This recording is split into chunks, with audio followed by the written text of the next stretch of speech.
اعوذ باللہ من الشیطان الرجیم بسم اللہ الرحمن الرحیم یا ایھا الذین آمنوا قوا انفسکم واہلیکم نارا صدق اللہ العظیم وصدق رسولہ النبی الکریم ونحن علی ذلک لمن الشاہدین والشاکرین والحمد للہ رب العالمین ان اللہ وملائکتہ یصلون علی النبی یا ایھا الذین آمنوا صلوا علیہ وسلموا تسلیما اللہم صلی علی سیدنا و مولانا محمد معدن الجود والکرم وآلہ وصحبہ وبارک وسلم۔ حمد و صلاۃ کے بعد عزیز دوستو، بزرگوں اور بھائیوں، امیر المومنین خلیفۃ المسلمین مراد مصطفیٰ صلی اللہ تعالیٰ علیہ وسلم حضرت سیدنا عمر فاروق رضی اللہ تعالیٰ عنہ کو 26 ذی الحج کو زخم لگا تھا، قاتلانہ حملہ آپ پر کیا گیا تھا، اور یکم محرم الحرام کو اسلام کے اس بطل جلیل، اس قائد، اس لیڈر اور دنیائے اسلام پر اپنی سیرت کے انمٹ نقوش چھوڑنے والے اس خوبصورت انسان نے دنیا سے پردہ فرمایا۔ حضرت عمر فاروق رضی اللہ تعالیٰ عنہ ان لوگوں میں سے ہیں جو ابن الوقت نہیں ہوتے، ابو الوقت ہوتے ہیں، جو وقت کے مطابق نہیں بدلتے بلکہ وقت کو اپنے مطابق بدل دیا کرتے ہیں۔ یہ وہ لوگ تھے کہ دین ان کا اوڑھنا بچھونا تھا، ان کا چلنا پھرنا دین تھا، ان کا ہنسنا اور رونا دین تھا۔ انہیں علم الیقین سے لے کر عین الیقین تک ایک خاص مقام اللہ نے عطا کر دیا تھا، تو بس پھر یہ سمجھ گئے تھے کہ دین ہی زندگی ہے، دین ہی روح ہے، اور دین ہی ہماری اصل ہے۔ نبی کریم صلی اللہ تعالیٰ علیہ وسلم نے فرمایا کہ میں نے خواب دیکھا ہے، کچھ لوگوں کو میں نے قمیضیں پہنے ہوئے دیکھا، کچھ کی قمیضیں ناف تک تھیں، کچھ کی پیٹ تک تھیں، اور کچھ کی گھٹنوں تک تھی۔ عمر، میں نے تمہیں بھی دیکھا ہے، تمہاری قمیض تو پیروں سے ٹکرا رہی تھی۔ حضرت عمر کہنے لگے، حضور خواب کوئی دیکھتا ہے، تعبیر کوئی بتاتا ہے، پر یہاں کمال یہ ہے کہ خواب بھی آپ نے بتایا ہے، تعبیر بھی آپ ہی بتائیں گے۔ حضور پھر بتا دیں اس خواب کی تعبیر کیا ہے؟ تو حضور نے فرمایا تعبیر یہ ہے کہ کسی کا دین ناف تک، کسی کا گھٹنوں تک، کسی کا پیٹ تک، اور عمر تو سارا ہی دین میں لپٹا ہوا ہے، تو سارا ہی دین دار ہے، سارا ہی۔ حضرت عمر فاروق رضی اللہ تعالیٰ عنہ آئیڈیل ہیں، ایک ہیرو ہیں۔ ان کی زندگی کے درجنوں پہلو ہیں، ہر سال ہم ایک پہلو بیان کر دیتے ہیں، کبھی عدل و انصاف پہ بات کر لیتے ہیں، کبھی نظام حکومت پر۔ ان کی زندگی کا ایک پہلو آج بھی ہماری گفتگو کا عنوان رہے گا، پر حضرت عمر کا مرتبہ اور مقام یہ ہے کہ نبی کریم علیہ السلام نے فرمایا کہ جبریل امین 950 سال میرے عمر کی شان بیان کرے تو عمر کی شان ختم نہیں ہوتی۔ 950 سال اگر حضرت جبریل بھی بیان کرے تو یہ مقام ہے سیدنا فاروق اعظم۔ اللہ تبارک و تعالیٰ نے اس طرح سارے نبیوں میں شان حضور کو عطا فرمائی، اسی طرح تمام نبیوں کے حواریوں میں سب سے زیادہ شان حضور کے غلاموں کو عطا فرمائی۔ قرآن مجید میں اللہ کریم نے فرمایا یا ایھا الذین آمنوا قوا انفسکم واہلیکم نارا، فرمایا اے ایمان والو خود بھی جہنم کی آگ سے بچو اور اپنے گھر والوں کو بھی دوزخ کی آگ سے بچاؤ۔ خود بھی بچو، اپنے گھر والوں کو بھی۔ کس کو جی ہماری ساری نصیحتیں باہر والوں کے لیے۔ باہر ہمیں بہت بڑا لیکچر بھی دینا پڑے تو چلتا ہے، بہت بڑی داستان سرائی بھی کرنی پڑے تو چلتی ہے۔ سٹیٹس اور معیار یہ ہے کہ سارا کچھ باہر والوں کے لیے، اور گھر کے وہ پھول جن کی آبیاری بھی ہم نے کرنی تھی، کچھ جڑی بوٹیاں اور گئے تو وہ کاٹنی بھی ہم نے خود تھی، دھوپ اور چھاؤں کا خیال بھی ہم نے رکھنا تھا، وہاں ہماری نظر نہیں ہوتی۔ پڑوسی کے بچے کیا کر رہے ہیں یہ سارا پتہ ہوتا ہے، اور میرے گھر میں کیا گل کھل رہے ہیں اس کی مجھے خبر نہیں ہوتی۔ حضرت عمر فاروق میں جب یہ آیت نازل ہوئی تو فوراً عرض کیا یا رسول اللہ صلی اللہ علیہ وسلم اس کا کیا مطلب ہے کہ خود بھی دوزخ کی آگ سے بچو اور اپنے گھر والوں کو بھی بچاؤ؟ تو نبی کریم علیہ السلام نے فرمایا عمر اس کا مطلب یہ ہے کہ جن چیزوں کا اللہ رسول تمہیں حکم دیتے ہیں تم اپنے گھر والوں کو ان چیزوں کا حکم دو، اور جن چیزوں سے اللہ رسول تمہیں منع کرتے ہیں تم اپنے گھر والوں کو بھی ان چیزوں سے منع کرو۔ حضرت عمر فاروق کی زندگی میں جو چیز آپ کو بہت زیادہ ملے گی نا وہ یہ ہے کہ آپ نے جتنا کڑا احتساب محاسبہ باہر والوں کا کیا ہے نا اس سے زیادہ بڑھ کے اپنا اور اپنے گھر والوں کا کیا ہے۔ یہ بڑا عجیب معاملہ ہے کہ ہم جتنے لوگ ہیں ہمارا معیار یہ ہے کہ سامنے والا غلط ہے اور میں ٹھیک، یعنی دوسرے کا بچہ گلی میں نظر آ جائے تو اس کی غلطیاں نکلنی شروع ہو جائیں گی، اور میرا بچہ سارا شہر گھوم آئے ایک ٹائر پہ موٹر سائیکل پہ، تو ہم کہتے ہیں کہ ابھی بچہ ہے انشاءاللہ سیانا ہو جائے گا۔ اگر ابا جی آج تک سیانے نہیں ہوئے کہ اس کو سمجھا لیں تو پھر بیٹے کا سیانا ہونا تو ہو سکتا ہے کہ وہ 60-70 سال لگ ہی جائیں۔ گھر کے اندر جب تک توجہ نہیں ہوتی اور سب سے پہلے جب تک اپنی ذات پر توجہ نہیں ہوتی، تو والد کا جب تک کردار بچے نہیں دیکھتے جب تک اتنی دیر تک ان کا تبدیل ہونا ممکن نہیں ہوتا۔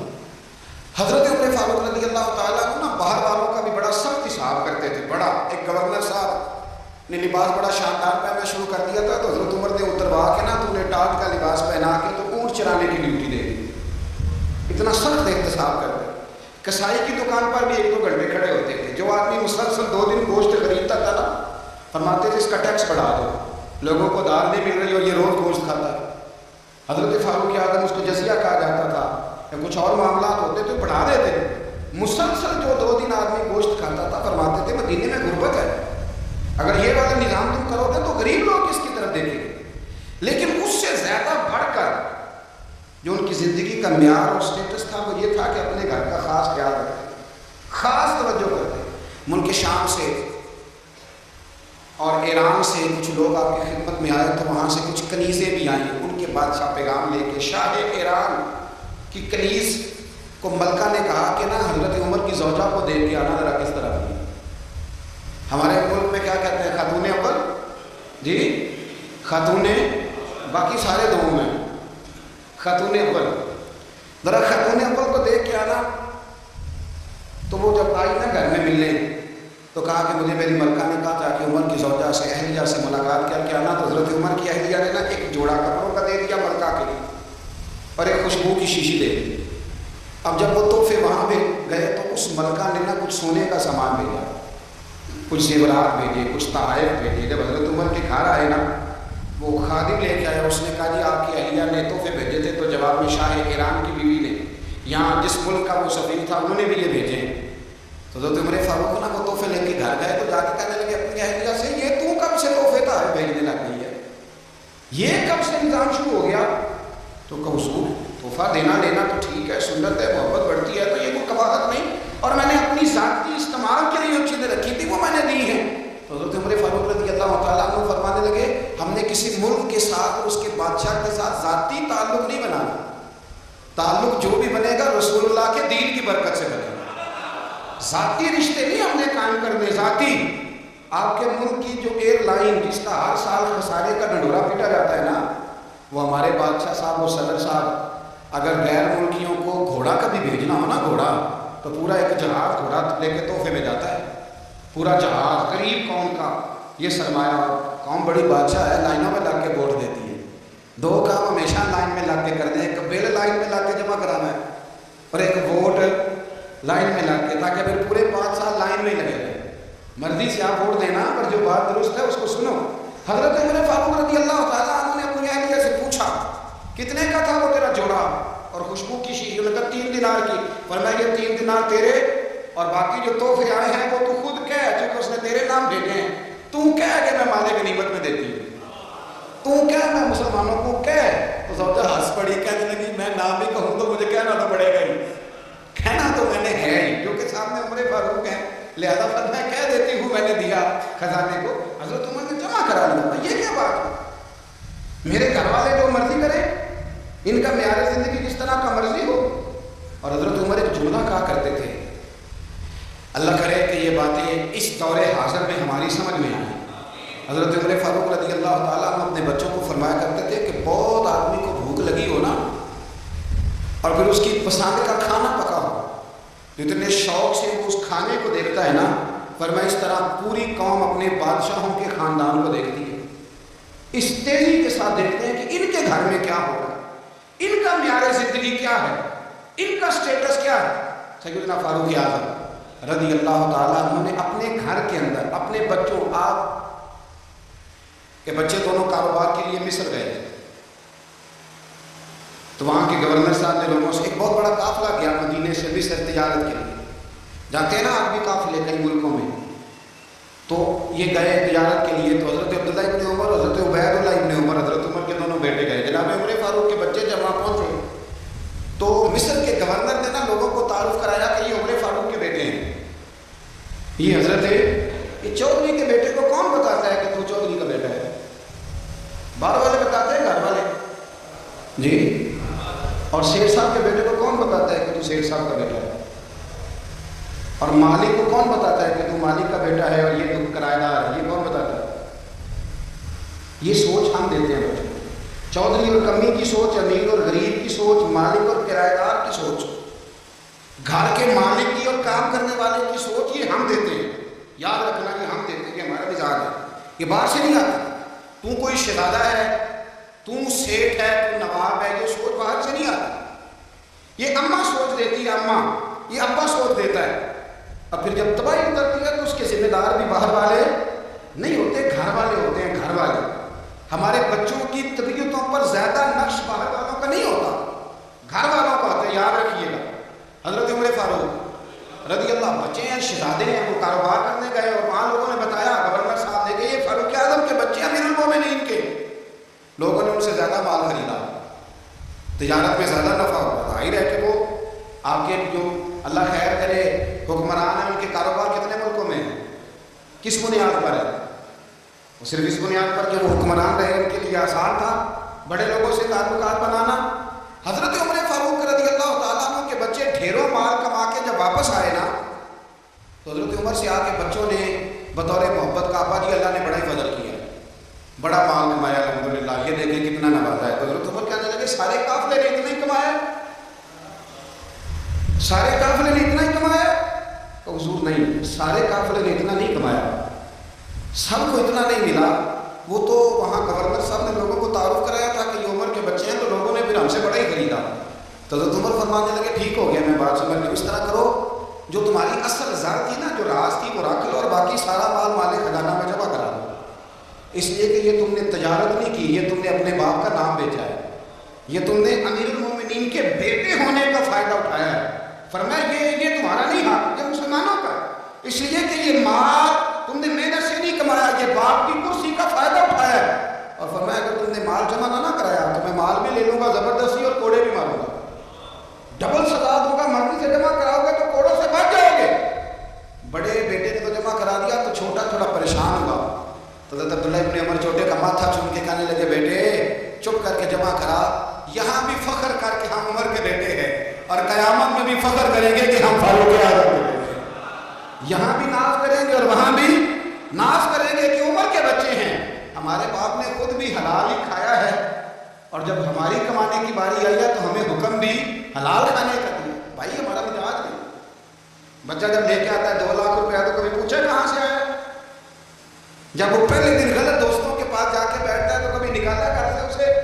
یہ بہت سارے خمیازے ہمیں اس لیے بھگتنے پڑتے ہیں کہ ہم ابتدا میں سوراخ بند نہیں کرتے، جب اس میں شکاف پڑ جاتا ہے، سیلاب آتا ہے تو ہمیں ہوش آتی ہے۔ حضرت عمر نے اپنے گھر میں نگرانی رکھی، کڑی نگرانی، زیادہ نماز گھر میں پڑھتے تھے حضرت عمر، نفلی نمازیں زیادہ کیوں بلا؟ بھائی یاد رکھیں کہ آپ نے اگر سجدہ کرنا ہے تو بچہ لیٹ جائے گا، وہ اسے پتا کوئی نہیں سجدہ کیا ہے، لیکن جب گھر میں کبھی قرآن ابا جی کھولے ہی نا، جب ابا جی کا موڈ بن جائے نا لیکچر دینے کا، وہ گھر میں شروع ہو جاتے ہیں، کہتے ہیں آپ لوگ نماز نہیں پڑھتے اس لیے میرے کاروبار میں برکت کوئی نہیں، تم سویرے قرآن پاک نہیں کھولتے تو میں تباہ ہو گیا۔ تو میاں آپ نے کب گھر میں قرآن پاک کھولا تھا؟ آپ نے کب نماز پڑھی؟ آپ نے کب گھر کے اندر اللہ رسول کا ذکر کیا تھا؟ آپ نے کب حدیث چھیڑی؟ آپ نے بھی تو گھر کے اندر جب بھی آپ آئے ہیں تو آپ نے کوئی کچھ کیا جو دنیا دار کرتے ہیں؟ آپ بھی تو اپنا موبائل لے کے اللہ کونے میں بیٹھ رہے ہیں، آپ نے بھی تو کہا کہ اب تمہارے چینل ختم، اب میری مرضی والا چلے گا، تو جو آپ نے کیا ہے بچے بھی وہی کام یہ سمجھ لیں جو کام آپ کریں گے آپ اپنے بچوں کی سیرت میں اس کا جلوہ دیکھ لیں گے. بڑی پکی سی بات ہے کہ آپ کو بچے کی عادتیں دیکھ کے سمجھ آ جائے گی کہ میں بھی یہی کرتا تھا اور یہ بھی. حضرت عمر فاروق رضی اللہ تعالیٰ عنہ وصال فرما گئے تو آپ کی وصال کے بعد حضرت عثمان غنی رضی اللہ تعالیٰ عنہ نے آپ کی ایک بیوہ سے نکاح کیا. حضرت عمر کی ایک بیوہ سے جب وہ آپ کے نکاح میں آئی تو کہنے لگی حضرت عثمان غنی سے کہ حضور نہ تو میں خوبصورت ہوں اور نہ میں جوان ہوں، نہ آپ کی کوئی خدمت کر سکتی ہوں، میرے ساتھ نکاح کرنا سمجھ میں نہیں آیا. کیا شاندار جواب دیا حضرت عثمان غنی، کیا خوبصورت جواب دیا. فرمانے لگے میں نے اس لیے نکاح نہیں کیا کہ مجھے تمہارے حسن سے دلچسپی تھی یا تمہاری خدمت کی ضرورت تھی، میں نے تو اس لیے نکاح کیا ہے کہ مجھے بتاؤ عمر فاروق گھر کے اندر اپنے رب کی عبادت کس طرح کرتے تھے، وہ قرآن پاک کس طرح پڑھتے تھے، وہ رویا کیسے کرتے تھے، استغفار کا طریقہ کیا، کس وقت کس انداز میں وہ اپنے رب کو یاد کرتے تھے.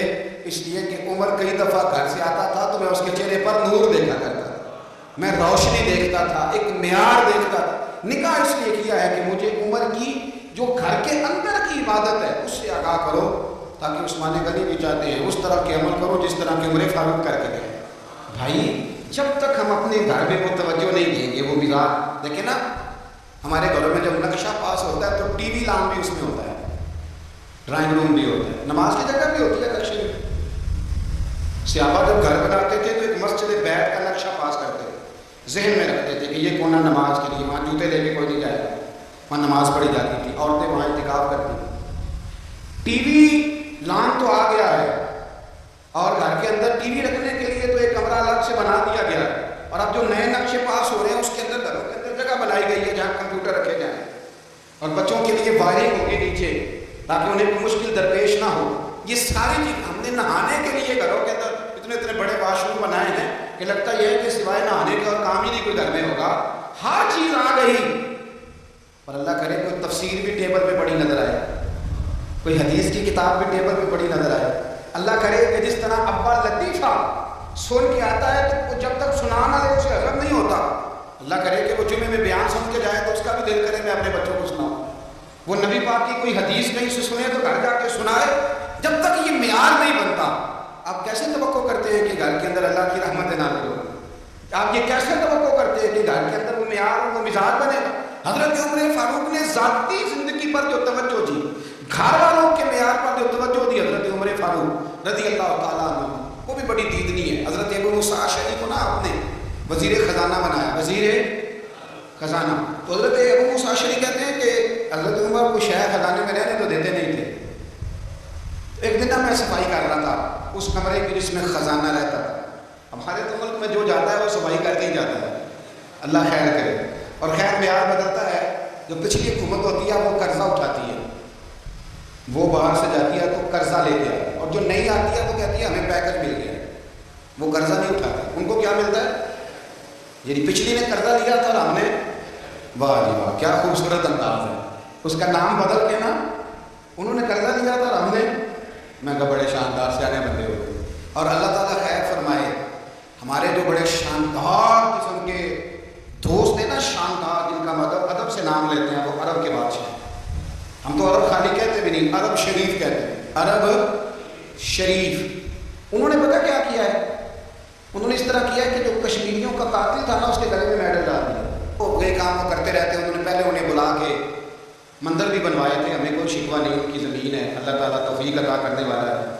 پر خیال یہ تھا کہ چلو کشمیریوں کے زخموں پر نمک نہ چھڑکتے، 2 مہینے انتظار کر لیتے، کچھ حالات سمجھ جاتے، کچھ تھوڑا انتظار. ہیں ہمارے دوست، ہمارے وزیر اعظم صاحب جب جاتے ہیں تو وہ پھولوں کا ہاتھ ڈالتے ہیں ہمارے دوست. لیکن انہیں وہ حدیث یاد نہیں کہ نبی پاک علیہ السلام نے فرمایا جب میرے مومن کو تکلیف ہوتی ہے تو مجھے بھی گنبد خضرا میں تکلیف ہوتی ہے. انہیں نہ کشمیریوں کا خون یاد نہیں آیا، انہیں برہان وانی کی کٹی ہوئی لاش یاد نہیں آئی، انہیں 30,000 بیوہ عورتیں 30,000 بیوہ عورتیں یاد نہیں آئی، 30,000 بیوہ عورتیں جن کے سواگ اجڑ گئے. اور انہیں 1.25 یتیم بچہ یاد نہیں آیا جو یتیمی کی زندگی گزار رہا ہے. اور اس کے باوجود بہت بڑے ذمہ دار ہے وہ. مجھے پڑھ دینے دو آج احمد فراز کا شعر. وہ ہمارے مکتب کوئی ایسا نہیں کہ وہ مولوی تھا، وہ غیر جانبدار تھا، پر مجھے آج پڑھ لینے دو اس کا شعر. ایک کلیجے کا درد ہے، پڑھ لینے دو. اس نے کہا تھا کہ پڑھتا ہوں تو کہتی ہے یہ خالق کی کتاب ہے مثل یہودی یہ سعودی بھی عذاب، اس قوم کے بارے میں کیا لکھوں فراز، کعبے کی کمائی سے جو پیتے ہیں شراب، کعبے کی کمائی سے جو پیتے ہیں شراب، اس قوم کے بارے میں کیا لکھوں فراز، کہ کعبے کی کمائی سے جو پیتے ہیں شراب، میں خیال نہیں آیا تمہارا صرف دین یہ ہے کہ قبریں گرا دو، مزارات گرا دو، فقط یہ دین ہے، کوئی نبی پاک کے روزے کی طرف منہ کرے تو اسے مشرک کہو، یہ دین ہے، اس کا نام مذہب رکھا ہے تم نے؟ مذہب تو اس کا نام ہے کہ جو رسول اللہ کا نام لینے والا ہے وہ ہمارا یار ہے، اور جو نبی پاک کا نام لینے والا نہیں ہمارا اس سے کوئی تعلق ہے، یہ دین ہے۔ حضرت عمر فاروق کی سیرت سنا رہا ہوں، حضرت عمر کی، حضرت ابو موسیٰ اشعری نے ایک عیسائی کو منشی رکھا تھا، اکاؤنٹ آفیسر حضرت ابو موسیٰ اشعری نے، تو حضرت عمر فاروق بہت بڑے، کہنے لگے تمہیں مسلمان کوئی نہیں ملا تھا، کلمہ کوئی نہیں تمہیں نظر آیا، کشمیریوں کی لاشیں نظر نہیں آتی، ان کا خون بہ رہا ہے، تباہی اتر رہی ہے، اور تم قاتل کو گولڈ میڈل پہنا رہے ہو۔ اور یاد رکھنا جب مسلمانوں کی بچیاں روندی جاتی ہوں نا تو پھر اسلام امن کا درس نہیں دیتا، پھر اسلام جہاد کی بات کرتا ہے، پھر اسلام جہاد کی بات کرتا ہے، جہاد کی۔ وہ قومیں غیرت مند نہیں ہوتی کہ جن کے گھروں میں آگ لگی ہو اور وہ غیروں کو ہاتھ بناتی پھریں۔ اللہ کا کچھ خوف کرو، زندگی مختصر ہے، دبئی میں کتنے رہے اور کتنے چلے گئے، خدا تم سے اچھے تو وہ نیو یارک کے رائٹر ہے جو کم از کم اپنے کالموں میں کشمیر کی بات کرتے ہیں، تم سے اچھا برطانیہ کا وہ شخص ہے جو کم از کم BBC لندن پہ رپورٹ جاری کرتا ہے تو کہتا ہے کشمیر پہ ظلم ہو رہا ہے، تم سے تو وہ اچھے رہ گئے، تم نے بات کرنا تو دور کی بات، تم نے دشمنوں کے گلے میں ہاتھ پہنانا شروع کر دیے۔ کل جب پوچھیں گے بلا کے تم کو اپنے سامنے، کیا جواب جرم دو گے تم خدا کے سامنے؟ بڑی تکلیف ہوئی، وہ نا منصور حلاج کو پھانسی دی جا رہی تھی، تو حضرت جنید بغدادی بھی آ کے دیکھنے لگے، تو منصور حلاج کہنے لگے بابا سارا زمانہ دیکھے پر تو نہ دیکھ، سارا زمانہ تماشا دیکھے گے تو پتا کوئی نہیں نا، تو نہ دیکھ۔ عرب شریف والوں، ٹرمپ اسے انعام دیتا تو تکلیف کوئی نہیں تھی، ملکہ وکٹوریا اسے انعام دیتی تو تکلیف کوئی نہیں تھی، پر تم تو نہ ایسا کرتے، تم تو اپنے تھے، تم تو کلمہ گو تھے، تم تو یہ ظلم نہ کرتے، تم تو یہ حرکت نہ کرتے، میں کہتا ہوں ٹھہر ہی جاتے، جانا نہیں دنیا سے، اللہ کے حضور حاضر نہیں ہونا، جب رسول اللہ قبر میں آئیں گے تو کیا جواب دو گے؟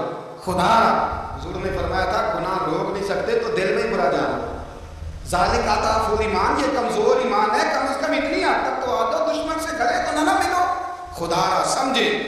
ہمارا پہلا تعارف یہ ہے کہ ہم رسول اللہ کے غلام ہیں۔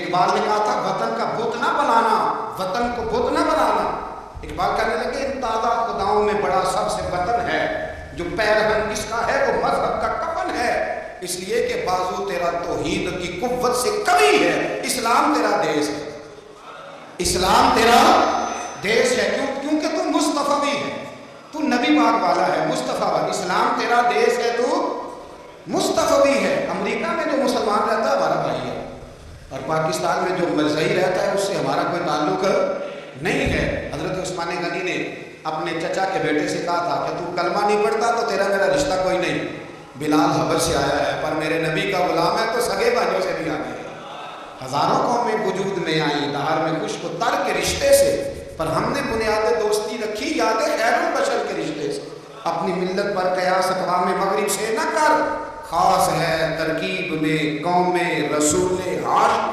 کچھ خیال کریں، پہلا تعارف دین ہے، اگر دین نہیں تو پھر کسی وطن کی کوئی ضرورت، اس لیے کہ پاکستان کا تصور اقبال نے پیش کیا نا، تو اقبال کہنے لگے تازہ خداؤں میں بڑا سب سے وطن ہے، جس کو تم بت بنا کے پوجتے ہو، ہمارا وطن تو ہمیں جان سے زیادہ پیارا ہے، پر پہلے پاکستان نہیں، پہلے اسلام، پہلے اسلام تیرا دیس ہے، تو مصطفی۔ تو آمدان پر سے مطلب حضرت عمر فاروق رضی اللہ تعالی عنہ، حضرت سیدنا ابو موسیٰ اشعری کہتے ہیں کہ میں نے نا صفائی کی، مال غنیمت کی میں نے صفائی کی تو ایک دینار مجھے نا کہیں پڑا ہوا مل گیا، تو فرماتے ہمیں اجازت ہوتی تھی کہ ایک آدھ دینار ہم اپنی مرضی سے کہیں خرچ کر سکتے تھے، اگر آپ ناراض نہ ہوں تو ہمارے ہاں جب چیئرمین صاحب ناظم صاحب ٹھیکے دیتے ہیں تو ٹھیکے دار ان کا چھوٹا بھائی ہوتا ہے، یا چچا کا بیٹا ہوتا ہے، یا خالہ کا بیٹا ہوتا ہے، وہ خود ناظم ہوتے ہیں اور ان کا چھوٹا بھائی ٹھیکیدار ہوتا ہے، یعنی وہ نا سارا کچھ گھر کے اندر ہی رہتا ہے، گھر کے اندر ایک پیسہ دیتا ہے، دوسرا واپس اس کو واپس کر دیتا ہے گھر کے اندر ہی۔ اب تو خیر ہمارے لوگ سمجھدار ہو گئے، ایک بندہ ایک سیاسی جماعت میں ہوتا ہے، دوسرا دوسری میں، اور تیسرا جس کی بھی حکومت ہے، یہ حکومت تو ہماری رہے گی، ایک بندہ تو ہے نا اس جماعت۔ یہ اچھا لوگوں نے ایک طریقہ نکالا ہے۔ تو حضرت عمر کے بیٹے گزر رہا تھا، تو حضرت ابو مستعشری کہتے ہیں میں نے صفائی کی تو ایک دینار نکلا، تو میں نے وہ ایک دینار حضرت عمر کے بیٹے کو دے دیا۔ میں نے کہا لو بیٹا اپنے چچا کی طرف سے تحفہ۔ تو گھر جا کے انہوں نے حضرت عمر کو بتایا کہ چچا نے پیسے دیے، چھوٹے بچے تھے۔ حضرت عمر نے حضرت ابو مستعشری کو بلا لیا اور بلا کے فرمانے لگے میں تو تمہیں اپنا دوست جانتا تھا، تو نے میری اولاد کو دنیا دار بنانا شروع کر دیا، میرے بچوں کو تم نے دنیا دار پیسوں پہ لگانا شروع کر دیا، میں تو تمہیں یاد سمجھتا۔ فرمایا تمہیں چاہیے تھا میرے بیٹے کو نصیحت کرتے کہ بیٹا پیسوں سے رب راضی نہیں ہوتا، اس کی رضا والے کام کیے جائیں تو رب راضی ہوتا ہے۔ اور فرمایا تمہیں کوئی اور گھر نہیں ملا تھا تباہ کرنے کے لیے، میرا ہی گھر ملا تھا، اٹھاؤ اپنا دینار، خبردار آج کے بعد میرے بچوں کے ساتھ یہ والی نیکی نہ کرنا۔ اور ہمارا کیا سٹیٹس ہے، دوستی ہے اس سے جو تحفے زیادہ دے، جو بچوں کو خراب کرنے میں مدد زیادہ کرے اس کے ساتھ دینا۔ حضرت عمر نے گھر پہ اور سب سے بڑھ کر اپنی ذات پہ توجہ کی۔ حضرت ابو مالک رضی اللہ تعالیٰ عنہ کہتے ہیں میں عمر کے پیچھے پیچھے ایک باغ میں گیا، اکثر اس باغ میں جایا کرتے تھے، اور عمر جا کے نا تو درخت کے نیچے بیٹھ گئے اور فرمانے لگے او امیر المومنین اللہ سے ڈر جا، ورنہ جس رب نے حکومت دی ہے وہ عذاب بھی بڑھا دے گا، ڈر جا رب سے۔ کبھی ساری زندگی حضرت عمر نے اپنا کوئی تعارف نہیں کرایا، کبھی نہیں۔ ایک بندے نے آپ کے سامنے تعریف کر دی آپ کی، تو فرمانے لگے تو خود بھی ہلاک ہوا، مجھے بھی ہلاک کر دیے، کیا ضرورت پڑی ہے میری تعریفیں کرنے کی، اتنی دیر میری تعریف میں لگائی۔ اللہ کا ذکر کرتا رب تجھے ثواب دیتا، حضور پہ درود پڑھتا تو رب تیرے اوپر رحمت نازل کرتا، کس چکر میں؟ آج جتنا اچھی کوئی خوشامد کرے اتنی اچھی وزارت ملتی ہے، جتنی اچھی اس کو جو ہے وہ چاپلوسی کرنی ہے درجہ بھی اسے اتنا ہی اچھا ملتا ہے۔ حضرت عمر فاروق رضی اللہ تعالیٰ عنہ آپ کے بیٹے کہتے ہیں، صاحب فتوح شام نے لکھا ہے، آپ کے صاحبزادے کہتے ہیں میں نکلا تو میرے ابا کی نا اپنی پشت پر مشکیزہ رکھ کے کنویں سے پانی بھر کے آ رہا ہے، میں دوڑ کے آ گیا، میں نے کہا ابا جی مجھے دے دے۔ فرمانے لگے بیٹا تیرا کیا خیال ہے، کوئی اور نہیں تھا مشکیزہ بھر کے لانے کے لیے، تیرا کیا خیال ہے؟ کہا ابا جی بڑے لوگ تھے پر آپ کیوں اٹھا رہے ہیں؟ فرمانے لگے نفس نا ذرا میرا بڑا ہو گیا تھا، اسے ذرا ذلیل کر رہا ہوں، ذرا اپنا محاسبہ کر رہا ہوں، یہ مجھے کہہ رہا تھا تو بڑی چیز ہے، تو میں نا ابھی مشکیزہ گھر رکھ کے آؤں گا، پھر تیری ماں نے مجھے کہا ہے کہ گھر میں لکڑیاں کوئی نہیں جلانے کی، پھر میں جنگل سے لکڑیاں کاٹ کے لاؤں گا۔ اب میں امیر المومنین بن کے نا تو میرا نفس بڑا بڑا ہوگا۔ اب یقین کریں ہمارا آزما خراب ہو جاتا ہے جب تک ہمارا تعارف صحیح نہ ہو، ہمارا تعارف ٹھیک نہ ہو، میں یہ ہوتا ہوں میں وہ ہوتا ہوں، چھوڑ مٹی دہتے مٹی رہنا ہی، مٹی دہتے مٹی رہنا ہی، ایویں کادی بلے بلے اج مٹی دے کتے بندیا تے کل مٹی دے تھلے، مٹی دہتے مٹی رہنا کادی بلے، مجھے پوچھ لو مجھے جان لو میرا نام لے لو، میں بھی آیا ہوں، میں بھی ہوتا ہوں، میرا بھی یہ تذکرہ ہے، میں بدکار پرانا خاتم کسے در ملی نہ ہوئی، اے تے واصف یار نے نظر جو کی تھی تے واصف واصف ہی ہوئی۔ یہ تو بڑی بات کی بات ہے، تو بات کی بات ہے صاحب، ورنہ من نانم کے من نانم جو ہم ہیں اس کا ہمیں پتا تو ہے نا بھائی، کبھی بھی یہ جو ذات کا چکر ہے نا میں بھی ہوں مجھے بھی، او بھائی یاد رکھو میں کون ہوں، یہ جو نام نمود اور یہ خواہشیں اور یہ جو وقار، یہ تو کمزور لوگوں کا طریقہ ہے، جس کو اپنا تعارف کرانا پڑ گیا اس سے بھی زیادہ کمزور کوئی ہے، فوٹو میں دکھاتا پھرتا ہے فلانے کے ساتھ فوٹو فلانے، تو کمزور بندے یہ کام۔ حضرت عمر فاروق اللہ اکبر، حضرت عمر کیسا بندہ، 24 لاکھ مربع میل کا حکمران، اور شاید ان کو خط لکھ کے کہتا ہے میں منت نہیں کرتا میں حکم دیتا ہوں، اتنا تگڑا بندہ۔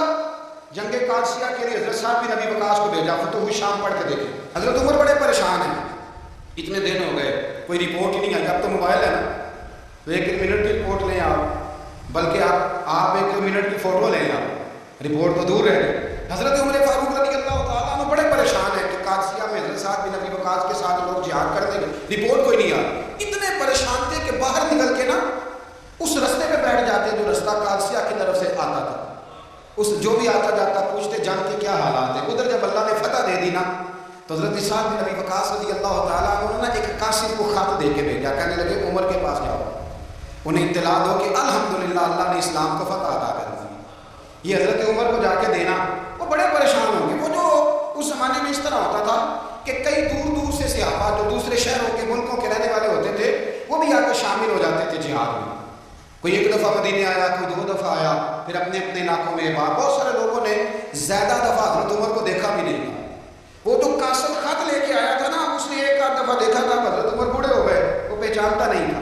میری بات کی سمجھ آ رہی ہے آپ لوگ؟ ادھر سے وہ خط لے کے آ گیا. حضرت عمر مدینے سے باہر نکل کے اس روڈ پہ بیٹھے تھے جو قادسیہ سے آتا تھا. جب اس آدمی کو آتے دیکھا تو حضرت عمر اٹھ کے کھڑے ہو گئے, فرمانے لگے قادسیہ سے آ رہے ہو؟ وہ کیا کہتا ہے؟ پھٹے پرانے کپڑے, ٹوٹے ہوئے جوتے, سر پہ پرانی پگڑی. کہنے لگے غلام مدینے کے رہنے والے ہو؟ حضرت عمر کہنے لگے ہاں مدینے کا ہوں. کہا میں قادسیہ سے آیا ہوں. الحمدللہ اللہ نے اسلام کو فتح دے دی, الحمدللہ کفر کی کمر ٹوٹ گئی. اس نے یہ بات کر کے تو گھوڑے کو ایڑی لگائی, گھوڑا دوڑنے لگا مدینے کے. حضرت عمر بھی ساتھ ساتھ دوڑ رہے. فرمانے لگے اچھا بتاؤ خالد بن ولید کا کیا حال ہے؟ تھوڑا آگے جا کے فرمانے لگے اسامہ بن زید کیسے؟ وہ کہتا ہے ٹھیک ہے. پھر اس نے اور گھوڑا, عمر ساتھ ساتھ دوڑ رہے, ساتھ ساتھ. 24 لاکھ مربع میل کا حکمران, ایک جوتا پیر سے نکل گیا, عمر دوڑ رہے ہیں. آگے جا کے پوچھتے ہیں سعد بن ابی وقاص کا کیا حال ہے؟ کہ حضور وہ بھی ٹھیک ہے. کتنے لوگ میرے شہید ہو گئے مسلمانوں میں سے؟ کہنے لگا صحیح گنتی کا نہیں پتا. یہ لفظ ادا ہوتے ہوتے مدینے کی سرحد آ گئی. لوگوں نے عمر کو گھوڑے کے ساتھ دوڑتے دیکھا تو کہا امیر المومنین کیوں دوڑ رہے ہیں؟ وہ غلام چھلانگ لگا کے نیچے آیا, قدموں میں بیٹھ گیا. کہنے لگا حضور آپ نے بتایا ہی نہیں آپ امیر المومنین ہیں. آپ فرمانے لگے کیا بتاتا؟ میں تو اونٹ چلانے والے کا پتر ہوں, کیا بتاتا؟ وہ عمر ہوں جس نے اپنے گناہوں کا حساب دینا ہے. کیا بتاتا؟ جو سعد بن ابی وقاص کو جہاد پہ بھیج کے کچھ بزدلوں کی طرح گھر میں بیٹھا. کیا بتاتا؟ کوئی حیثیت نہیں, کوئی تعلق. تو نے اچھا کیا, تو مجاہد تھا, مجھے ساتھ ساتھ دوڑایا, تو نے اچھا کیا. جتنے لوگ تھے چیخیں مار کے رونے لگے. حضرت فاروق اعظم سے کہنے لگے عمر جب تک تیرے جلوے رہیں گے اللہ کامیابیاں ہی عطا فرمائے گا. جب تک تیرا رنگ رہے گا اللہ تعالیٰ نوازتا ہی رہے گا. کچھ نہیں کبھی اپنا ظاہر ہی نہیں کیا. بہت بڑے تھے, بہت بڑے تھے حضرت عمر, بڑے تھے, لیکن ساری زندگی اپنے محاذ. حضرت ابو رافع غلام تھے, قرآن پاک بڑا سونا پڑھتے تھے. حضرت عمر جب بھی انہیں ملتے کہتے ابو رافع تو عمر سے اچھا ہے, قرآن بڑا شاندار پڑھتا ہے. تو وہ کہتے حضور اگر میں قرآن صحیح پڑھتا ہوں تو آپ کو قرآن کی تشریح زیادہ صحیح آتی ہے, آپ بھی تو مجھ سے افضل ہے. تو آپ فرماتے نہیں پھر بھی تو مجھ سے افضل ہے. کیوں؟ اس لیے کہ تو اپنے غلام اپنے آقا کی نوکری بھی ٹھیک کرتا ہے اور رب کی عبادت بھی ٹھیک کرتا ہے, اور مجھے خالی صرف عبادت کرنی ہوتی ہے وہ بھی ٹھیک نہیں کر پاتا. ساری زندگی اپنا محاسبہ, ساری زندگی اپنے گریبان میں دیکھا, ساری زندگی اپنے آپ کو پرکھا, اپنے آپ کو ٹٹولا. 62 سال عمر بیت گئی. حضرت حذیفہ بن یمان ایک صحابی تھے, میرے نبی کریم علیہ السلام کا ان سے راز کی باتیں کرتے تھے. ہر بندے کا عزمہ ٹھیک نہیں ہوتا, سب سے راز کی بات نہیں کرنی چاہیے. حضرت حذیفہ بن یمان کہتے ہیں حضور راز کی باتیں بتا.